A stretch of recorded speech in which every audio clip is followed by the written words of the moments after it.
जय हिंद, जय भारत। मेरे प्यारे दोस्तों, मैं उम्मीद करता हूं कि आप सभी अच्छे होंगे। सभी को मेरा प्यारा भरा नमस्कार। एक बार फिर मैं आपके सामने भारतीय संविधान का एक इंटरेस्टिंग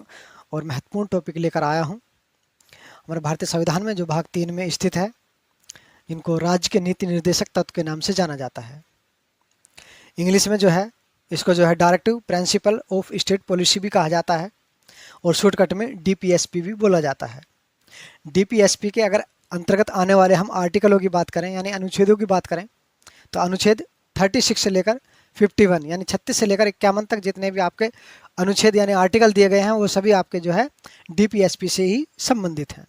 सभी अनुच्छेदों को जो हम वन बाय वन करके डिटेल से हम जानने की कोशिश करेंगे। राज्य के जो नीति निर्देशक तत्व हैं, अगर इनका हम जो है उद्देश्य जाने के आखिरकार इनको जो है भारतीय संविधान में क्यों रखा गया, राज्य के नीति निर्देशक तत्व के पीछे क्या उद्देश्य है भारतीय संविधान में इनको रखने का। तो राज्य के नीति निर्देशक तत्व का जो उद्देश्य है यानी कल्याणकारी राज्य का निर्माण करना। अब राज्य के लिए क्यों अहम है ये, जो इसमें जो गाइडलाइंस दी गई हैं, इस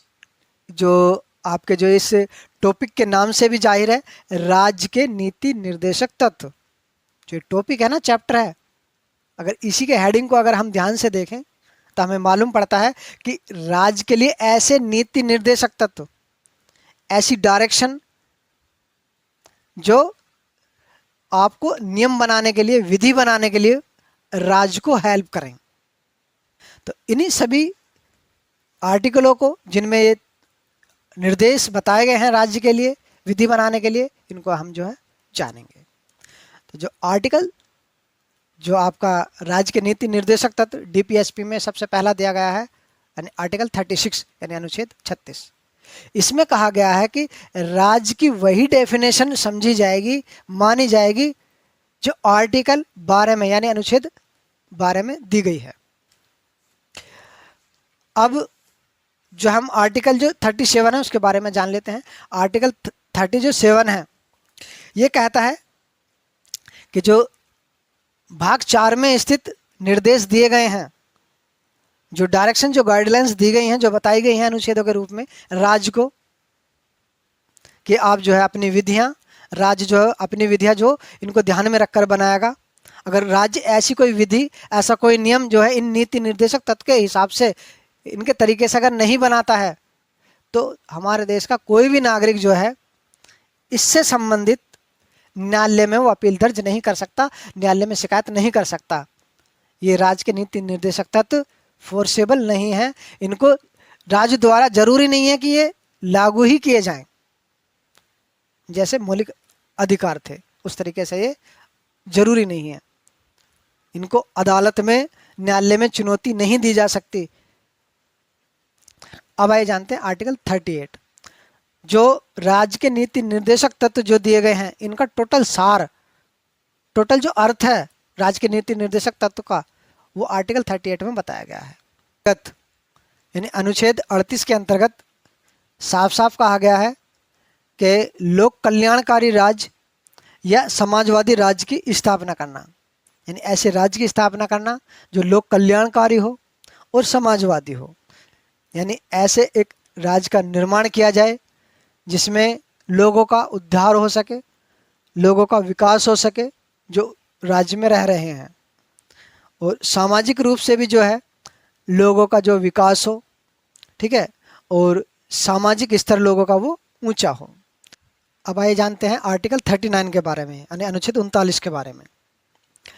अगर हम राज्य के नीति निर्देशक तत्व में दिए गए आर्टिकलों की बात करें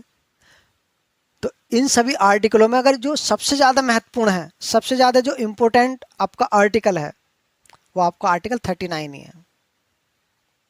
सबसे ज़्यादा महत्वपूर्ण। आर्टिकल 39 में 6 प्रकार के निर्देश दिए गए हैं,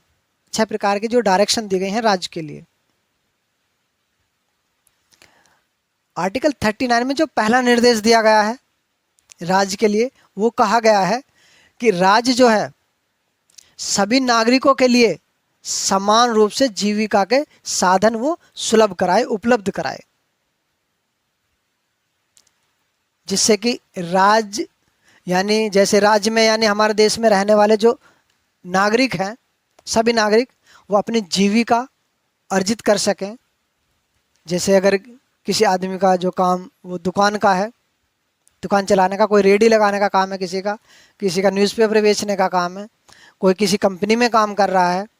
कोई जो है किसी प्राइवेट कंपनी में लगा हुआ है, कोई सरकारी जो है कंपनी में लगा हुआ है, किसी यानी हर किसी का कोई ना कोई अपना एक काम होता है, तो वो अपना काम अच्छे से कर सके, वो अपनी जीविका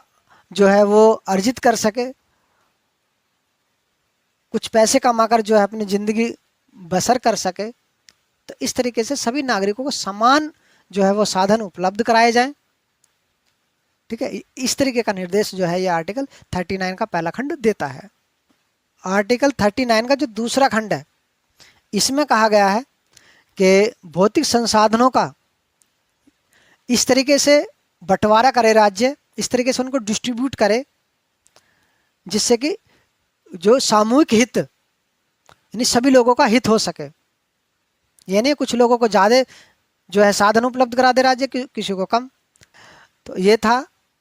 जो आर्टिकल 39 का दूसरा खंड कि भौतिक संसाधनों को राज्य इस तरीके से डिस्ट्रीब्यूट करे, इस तरीके से उनको जो है उनको बांटे, उनका बंटवारा करे जो सामूहिक हित में हो, यानी सभी का जो है वो हित हो। और तीसरे नंबर पर तीसरे खंड में जो बात की गई है आर्टिकल 39 में, वो कहा गया है कि भौतिक संसाधनों का इस तरीके से जो है बंटवारा करे राज्य कि उनका केंद्रीकरण ना हो पाए, कुछ चुनिंदा लोगों के पास ही उनका कब्जा ना रहे, यानी कुछ राज्य के अंदर कुछ चुनिंदा लोगों का ही कब्जा जो है भौतिक संसाधनों पर न हो, बल्कि भौतिक संसाधन सभी के पास पहुंचे, उनका नियंत्रण जो है ग्रामीण स्तर तक जो है, निचले स्तर तक, बिल्कुल ग्रामीण स्तर तक सभी लोगों के पास में भौतिक संसाधनों का वो नियंत्रण हो। आर्टिकल 39 का जो चौथा खंड है ये हमें जानकारी देता है समान कार्य के लिए समान वेतन।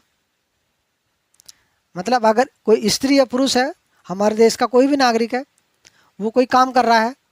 और कोई दूसरा व्यक्ति भी उसी काम को कर रहा है, तो उसको जो पगार जो तनख्वाह दी जाए वही सेम तनख्वाह और पगार दूसरे व्यक्ति को दी जाए। वो स्त्री हो या पुरुष हो या कोई और भी जो जेंडर हो, वो मैटर नहीं करता, लेकिन काम अगर सेम है तो पगार या तनख्वाह या सैलरी भी उनको सेम होनी चाहिए। इसको हम ऐसे समझ सकते हैं कि राज्य इस तरीके का जो है चीज़ें उपलब्ध कराए, जैसे कि अगर कोई हमारे देश का नागरिक है, वो आर्थिक की तंगी में,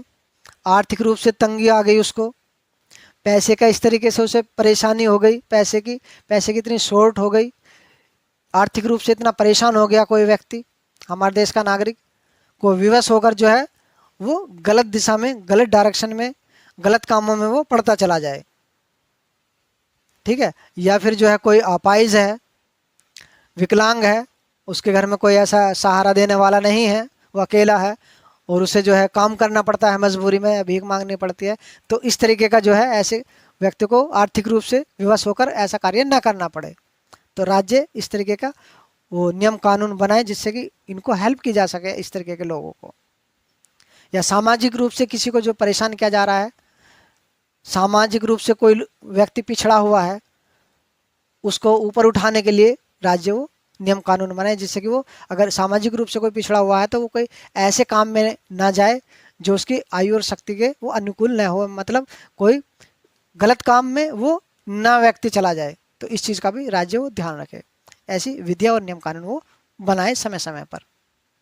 इस तरीके का निर्देश, इस तरीके के डायरेक्शन की बात आर्टिकल 39 का 5वां खंड वो करता है। अब आइए जानते आर्टिकल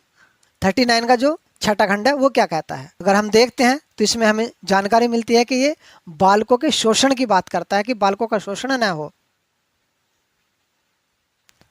कि किसी भी रूप से जो है बालकों को शोषण से बचाया जाए। राज्य इस तरीके के नियम कानून, इस तरीके की विधियां बनाए जिससे कि बालकों का वो शोषण रुके, बाल दासता रुके, बालकों को जो दास बना लिया जाता है, दास के तौर पर जो है रखा जाता है, उनकी जो है एक तरीके से उन्हें जैसे दास होते हैं ना, आपने सुना होगा, तो बालकों को जो है कुल मिला के कहने का मतलब है कि बालकों का जो है दासता के रूप में या जो है उनको किसी भी एंगल पर बच्चों का जो है शोषण ना हो, इस तरीके की जो है राज्य वो नीतियाँ और नियम बनाए जिससे कि बच्चों का जो है शोषण ना हो पाए। बस कहने का मतलब ये है। आर्टिकल जो ये 39 है, इसी से संबंधित जो है राज्य ने जो है कुछ नियम कानून बनाए भी हैं समय के साथ साथ। जैसे आपका जो है बंधुआ मजदूरी उन्मूलन अधिनियम 1972 बनाया गया, जिससे कि 14 वर्ष से कम उम्र के बच्चों को जो है घरेलू कार्यों में और अन्य कार्यों में जो है नियोजित करना, उन्हें लगाना, वो जो है गैर कानूनी वो घोषित किया गया। आर्टिकल 39 के ही आधार पर राज्य ने जो है और भी नियम बनाए हैं। जैसे आपका जो है नागरिकों को जो है स्वास्थ्य सुरक्षा हेतु राष्ट्रीय ग्रामीण स्वास्थ्य मिशन NRHM 12 अक्टूबर 2005 में जो है वो लागू किया। आर्टिकल 39 का जो कैपिटल ए खंड है, ये 42वें संविधान संशोधन द्वारा संक्षेत्र में इसको ऐड किया गया, क्योंकि जहाँ कैपिटल ए अगर आपका लिखा हुआ आता है तो समझ जाइए कि वो ओरिजिनल जो संविधान है वो उसका भाग नहीं था, वो उसको बाद में ऐड किया गया है संविधान संशोधन द्वारा। तो आर्टिकल 39 में कैपिटल ए आपका खंड जोड़कर एक जानकारी दी गई, राज्य के नीति निर्देशक तत्व, आपका जो एक निर्देश दिया गया राज्य को कि राज्य जो है एक निःशुल्क विधिक सहायता वो उपलब्ध कराए नागरिकों के लिए, और समान विधिक सहायता भी, दो बातों पर जोर दिया गया। समान विधिक सहायता हो यानी समान न्याय मिल सके नागरिकों को, सभी नागरिकों को, और निःशुल्क विधिक सहायता,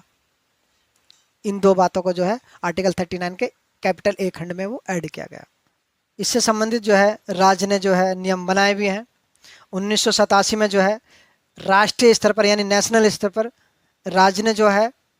नलसा नामक नियम बनाया है, जिससे कि देश के नागरिकों को जो है निःशुल्क समान जो विधिक सहायता मिल सके। नलसा की जो फुल फॉर्म है वो नेशनल लीगल सर्विसेज अथॉरिटी है, जिसको शॉर्ट में नलसा बोला जाता है। इसी तरीके से राज्य स्तर पर भी आपका नियम बना है, जो राज्य स्तर पर काम करता है वो आपका सलसा कहा जाता है, और इसकी जो फुल फॉर्म है वो आपकी स्टेट लीगल सर्विसेज अथॉरिटी है। इसी तरीके से डिस्ट्रिक्ट लेवल पर, जिला स्तर पर भी जो आपका वो नियम बना हुआ है, जिससे कि जिला स्तर पर भी जो है लोग जो है